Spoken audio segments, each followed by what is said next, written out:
Bismillahirrahmanirrahim. Assalamualaikum warahmatullahi wabarakatuh.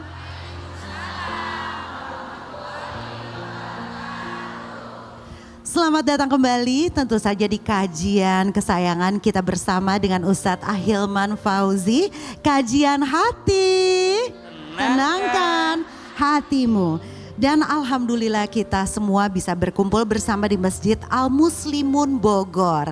Dan hari ini kita punya tema yang bagus sekali, yaitu jaga lisanmu agar selamat dunia akhirat. Dan temanya Masya Allah bagus sekali, bagaimana caranya kita bisa menjaga lisan kita, A. Silakan, A. Bismillahirrahmanirrahim. Assalamualaikum warahmatullahi wabarakatuh.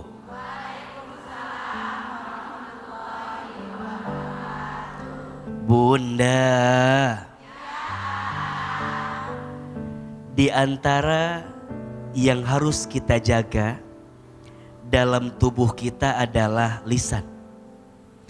Nabi SAW bersabda, salamatul insan fi hifdil lisan.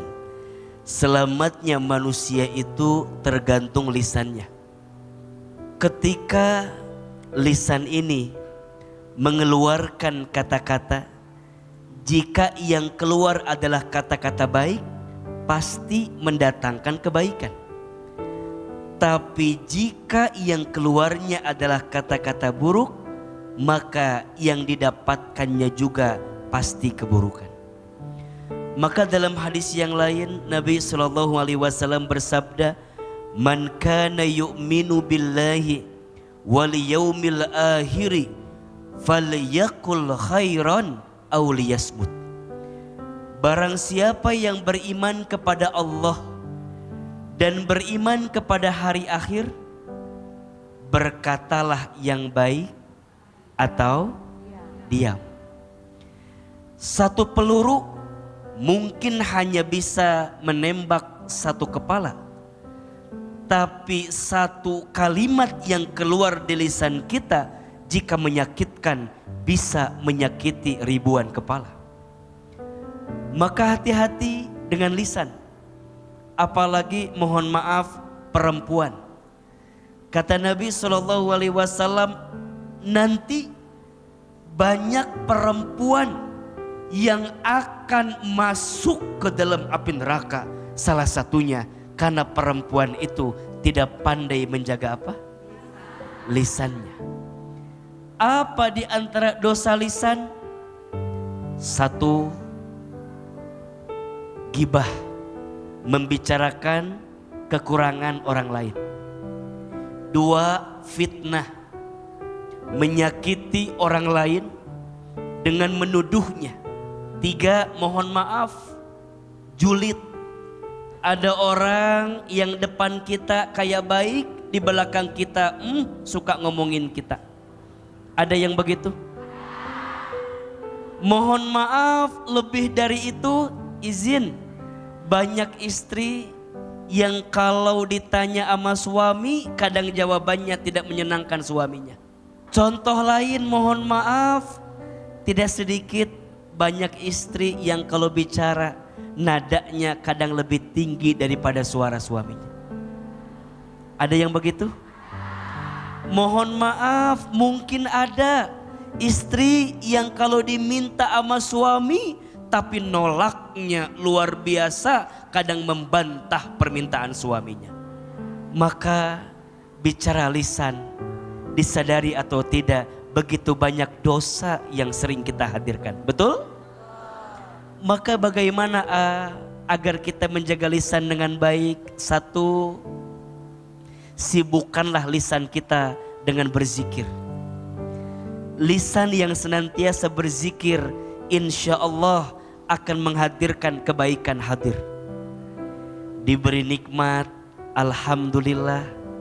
Diberi ujian, innalillah. Melihat yang mempesona, Masya Allah. Melihat yang kurang baik, Subhanallah. Berjanji, insya Allah. Berbuat salah, astagfirullah. Lisannya berzikir. Betul? Karena hatinya adalah hati yang senantiasa berzikir. Karena mohon maaf, ketika lisan tidak terjaga, maka tidak akan terjaga juga setiap apa yang kita hadirkan. Maka kata Imam Al-Ghazali, lisan itu etalase hati. Kalau mau lihat orang hatinya baik atau tidak, lihat aja kata-kata yang keluar di lisannya. Ibaratnya teko itu pasti akan mengeluarkan air yang ada di dalam tekonya. Kalau di teko itu air putih yang keluar, air putih, tapi mohon maaf. Tapi kalau dalam teh itu air comberan, maka yang keluar juga adalah air comberan. Itulah hati dan lisan, tidak bisa dipisahkan. Sungguh, karena lisan seseorang bisa masuk surga. Tapi hati-hati, karena dosa lisan juga seseorang bisa masuk ke dalam api neraka. Lebih baik sibukkan kita dengan zikir kepada Allah, hiasi lisan dengan baca Quran, dan bertemanlah dengan teman-teman yang baik agar lingkungan kita terjaga dengan kebaikan. Insya Allah, jika lisan ini terus kita jaga dalam kebaikan, maka Allah akan selamatkan kita dalam kehidupan. Amin ya Rabbal alamin. Kajian hati, tenangkan hatimu. Masih ada yang mau ditenangkan hatinya lagi dengan Ahilman? Boleh tunjuk tangannya? Iya, boleh, silakan. Assalamualaikum warahmatullahi wabarakatuh, Pak Ustadz. Waalaikumsalam warahmatullahi wabarakatuh. Saya ingin memperkenalkan diri, saya Kristi Jusung. Hari ini ada sedikit curahan hati yang pengen diungkapkan sama Pak Ustadz. Saya udah pernah menikah 2 kali.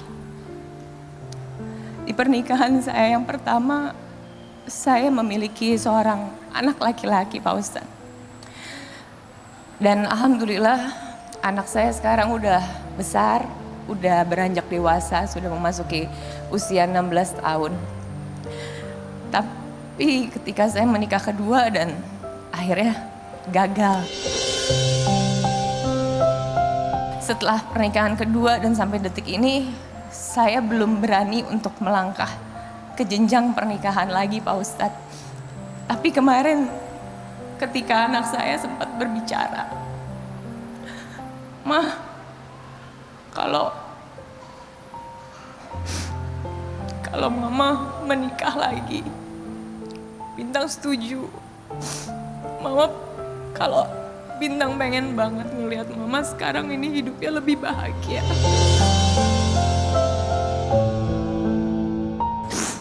Jadi kayak sekarang Pak Ustadz, ketika saya harus mendengar anak yang dulu terasa masih kecil gitu, sekarang udah beranjak dewasa dan bisa berbicara tentang orang tuanya gitu, berbicara mau melihat mamanya bahagia dan menikah.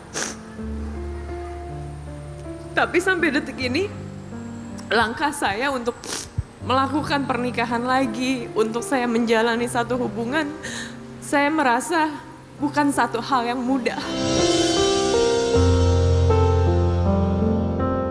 Kadang saya berpikir, apa emang ini udah bagian dari takdir saya, di mana saya harus melangkah dan menjalani kehidupan bersama anak saya sendiri aja? Apakah emang perjalanan saya selanjutnya apakah memungkinkan untuk menikah lagi atau memang harus seterusnya seperti ini, Pak Ustadz? Saya ingin juga gitu melihat seperti pasangan-pasangan yang lain yang merasakan keluarga seutuhnya,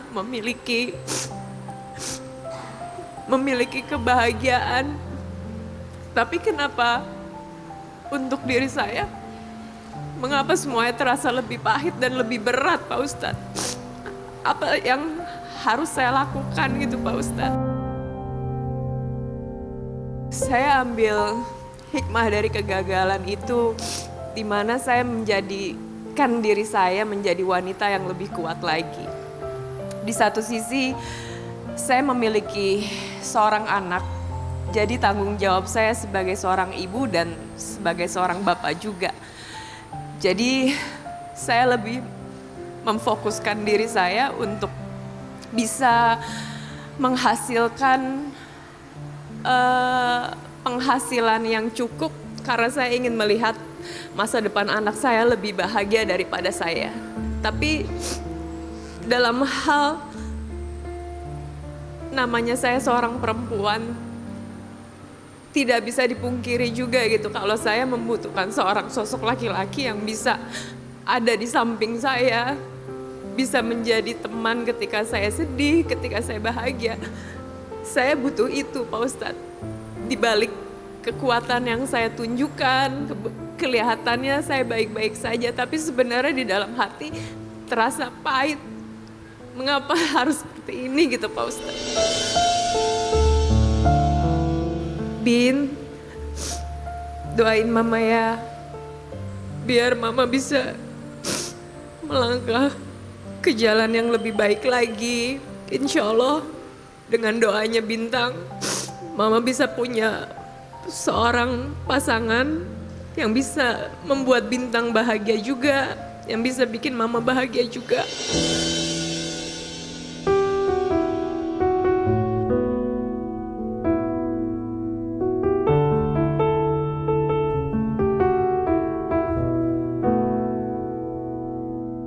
Bunda, kadang kegagalanmu pada satu hal justru adalah cara Allah menyelamatkanmu dari sesuatu yang tidak baik untukmu. Allah itu mengijabah doa hambanya dengan 3 jawaban.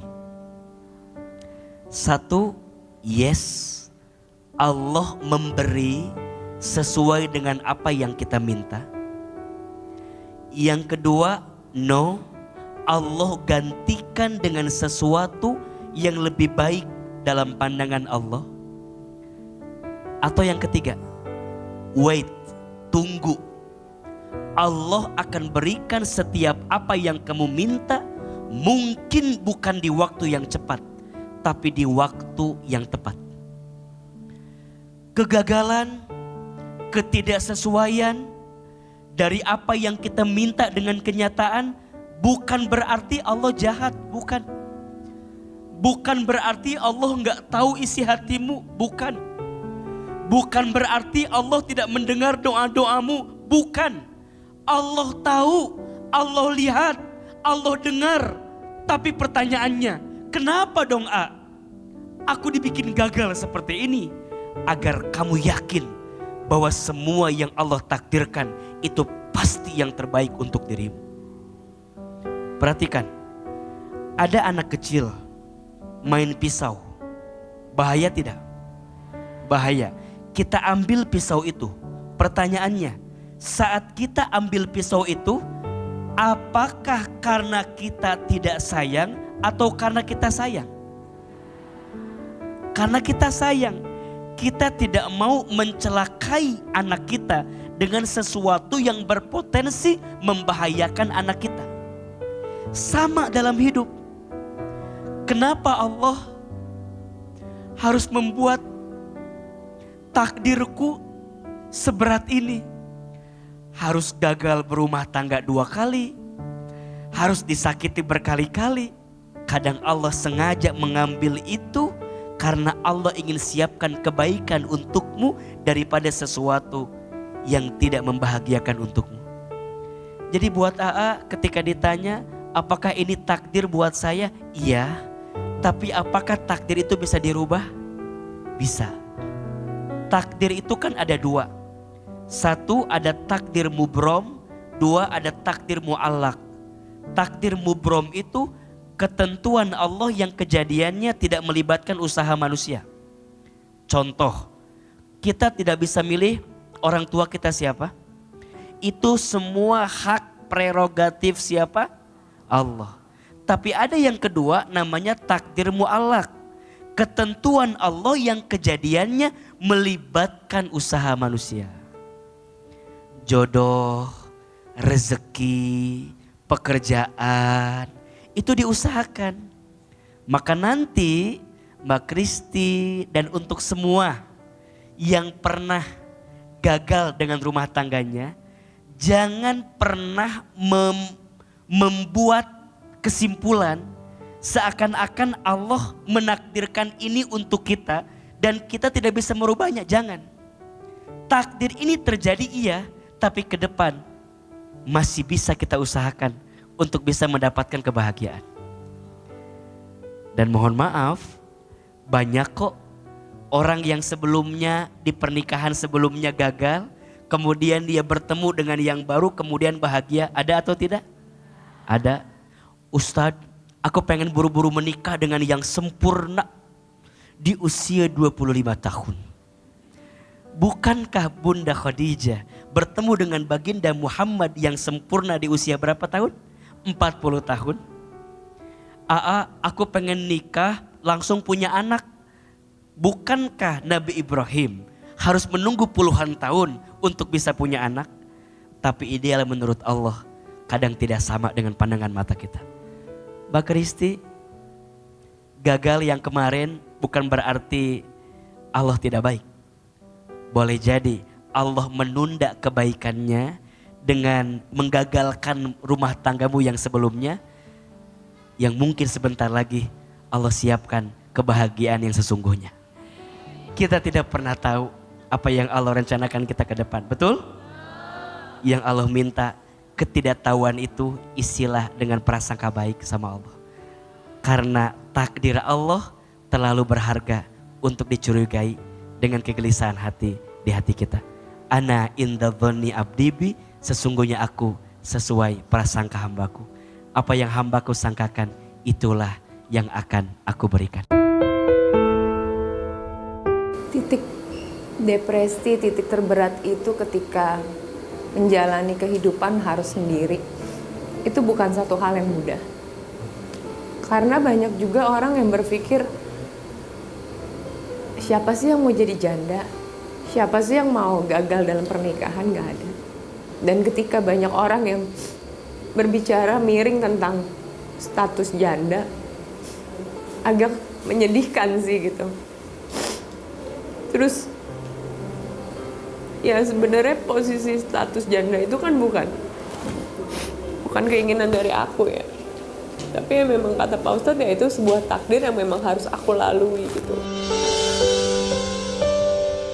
Dengan kegagalan membuat aku sekarang jauh lebih kuat. Aku bisa membuat diri aku harus lebih baik lagi. Dimana sekarang anakku juga udah jauh lebih dewasa. Dan aku harus bisa menunjukkan ke orang-orang dengan hidup sendiri, dengan kegagalan yang udah terjadi, hidup aku baik-baik aja. Jalan setelah perpisahan, kegagalan gitu, justru Pak Ustadz bilang di depan akan ada yang lebih baik lagi gitu, yang Allah memang akan siapkan untuk kita.